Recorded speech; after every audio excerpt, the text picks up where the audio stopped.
Yo, what's up mga idol? This is Teo PH and welcome to another vlog. So for today's video mga lodi, wala tayong OT. Sakto-sakto hanggang alas 4 lang ating pasok ngayon. Kaya eto, video tayo pauwi ng bahay. So yun mga lodi, tinesting ko lang for today's video para matesting natin yung ginamit kong mic ngayon.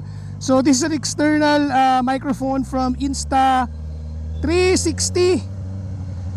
So yan, nilagay ko siya sa loob ng helmet ko, naka-magnet lang, and hopefully hindi siya matanggal kasi pag kumalas to yari. So sakto yung weather natin ngayon, ay medyo uminit kanina, lakas kasi ng ulan. Tsaka hindi na ako nakapag-jacket kasi sobrang naiinitan ako eh. So since isang exit lang naman tayo, hindi na ako nag-jacket mga lodi.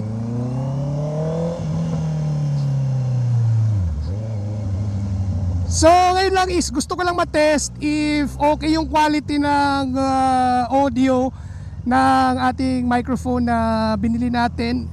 It's a external microphone from Insta360 na parang maliit lang siya, na parang botones. Actually, it's a perfect match para sa mga Insta360 na mga action cameras, especially sa mga X4, X5 na mga Insta360. So subukan natin. Excited ako malaman kung anong magiging result niya pagka mabilis na yung takbo natin. So ngayon mapasok tayo sa expressway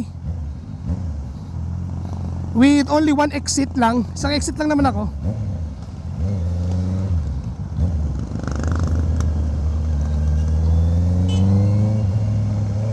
And then later on, pag napakinggan ko yung audio niya is i-compare natin siya doon sa Purple Panda na ginagamit ko na nakakabit dito sa ating GoPro. Ngayon kasi talagang sobrang ganda lang gamitin ng Insta360 na action camera kasi ang dami mo pwedeng gawin. So ako nag-i-explore pala ako kasi bago lang sa akin tong Insta360. Actually, ang binili ko is Insta360 na X4 Air. So mas pinagaan siya. Supposed to be X5 ang bibilin ko, pero sobrang mahal kasi na X5, and almost may mga ibang features na wala sa X4, pero okay na ako dito sa X4 at ang hinahanap ko talaga yung magaan. So shoutout pala and thank you kay Ma'am Angel ng Insta360 dyan sa SM Ora. At pinag-reserve niya tayo ng isang unit na Insta360 Air na X4. So nagkakaubusan po ng stocks doon kasi ito nga perfect for motovlogging kasi to, gawa nung sobrang gaan niya pag minount mo sa motor, kaya marami na ring mga gumagamit nito.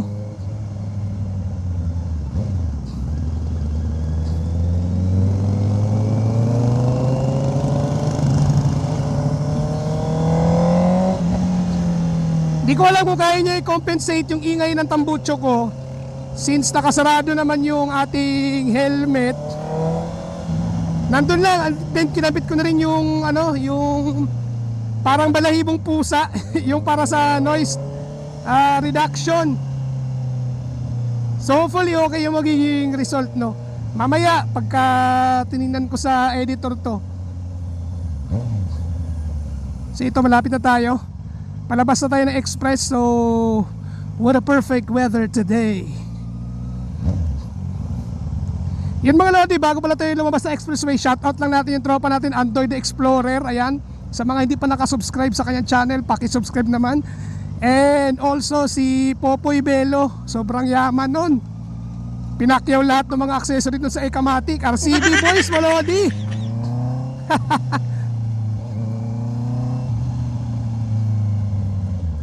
Ang lutong. Kasi ito na rin gagamitin kong camera sa mga travel para kagandahan nito, wala na siyang, hindi mo na kailangan pang gumamit ng microphone adapter like yung GoPro pag gumamit ka ng external mic. So this microphone is intended talaga para sa mga Insta360, direct lang siya via Bluetooth. Ngayon, pag gusto mo naman gamitin yung Insta360 Mic Air sa ibang devices, so kailangan mong bumili ng ng adapter. So may nabibili din yung microphone adapter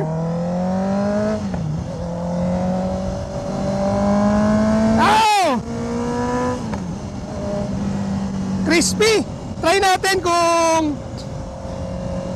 sa mabilis sa takbo ngayon at 80 kilometers per hour. Ito yung result ng kanyang audio. Pero nakita ko naman sobrang lakas ng magnet. Ang worry ko lang dito is pag tumakbo ka na mabilis, baka matanggal yung matanggal yung sa may magnet.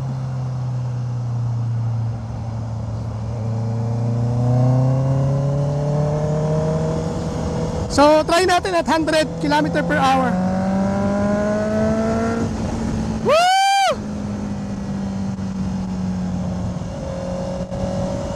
Kasi yung sa Purple Panda kasi parang proven ko na yun eh. Pag tumakbo ka na mabilis doon, halos okay naman yung result ng audio. Ito lang, hindi ko lang alam. Pero dapat maganda to kasi ang price pala ng Insta360 Air na microphone is 3,600 pesos. Oh no! Which is hindi siya budget meal na microphone. Pero I think okay naman siya. Pwede mo siya magamit ito sa motovlog. And at the same time pag nagwa-vlog ka ng mga travel vlog, pwede mo rin siyang gamitin. Ensure lang natin na yung magnet talaga is properly nakakabit. Malakas naman talaga siya. Tapos ang kagandahan doon, yung pag nagcha-charge ka, parang imamagnet mo na lang din siya. Uy, 86 pesos na lang. Load natin.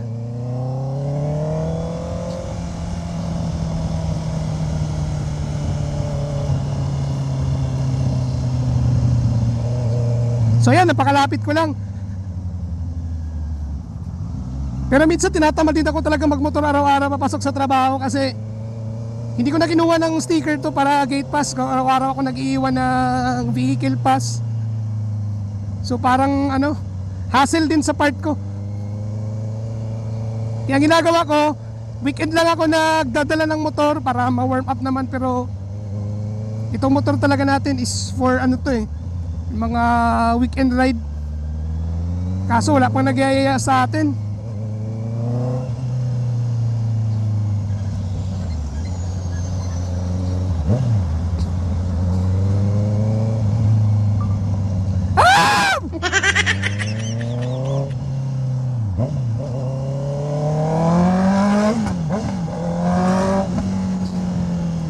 Crispy.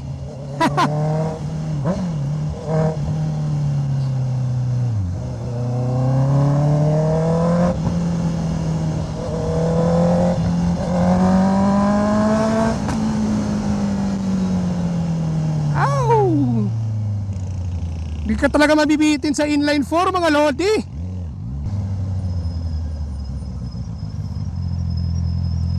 So sa mga susunod na video natin, since maluwag-luwag na yung schedule natin ngayon, so makakapag-vlog na tayo ng regular. Kasi dati sobrang busy talaga namin, halos araw-araw kaming overtime sa trabaho.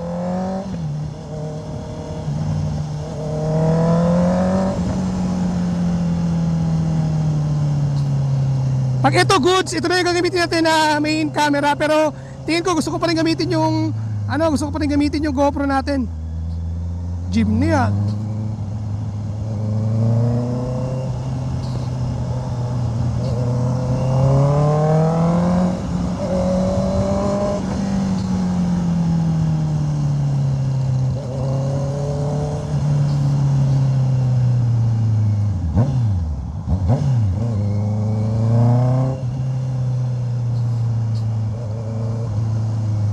Yeah, welcome to Jubilation East. So napakalapit ko lang dito.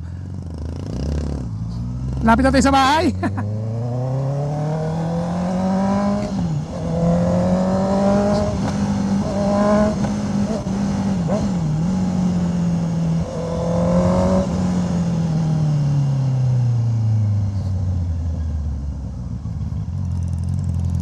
So mamaya upload na agad natin. Tag natin si Android Explorer kasi inaantay niya kung anong audio quality kasi nagpaplano din siya na bumili ng ng ganitong microphone kasi naman kasi talaga. Kung ang main camera mo ay Insta360, Sobrang sulit to kasi hindi mo na kailangan pang bumili ng microphone, external microphone adapter. Kasi mahal din kasi yon. Like yung sa GoPro, nasa around 3.5 din yun. Tapos hindi pa kasama ang microphone doon. Ito kasi, pag meron ka nitong Insta360 Mic Air, rekta na to.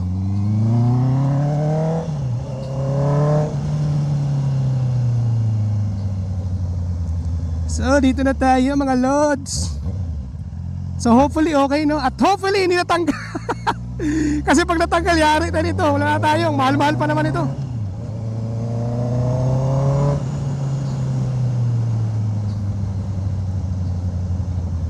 So yan mga lodi, nandito na ako. And maraming salamat sa mga tropa natin dyan.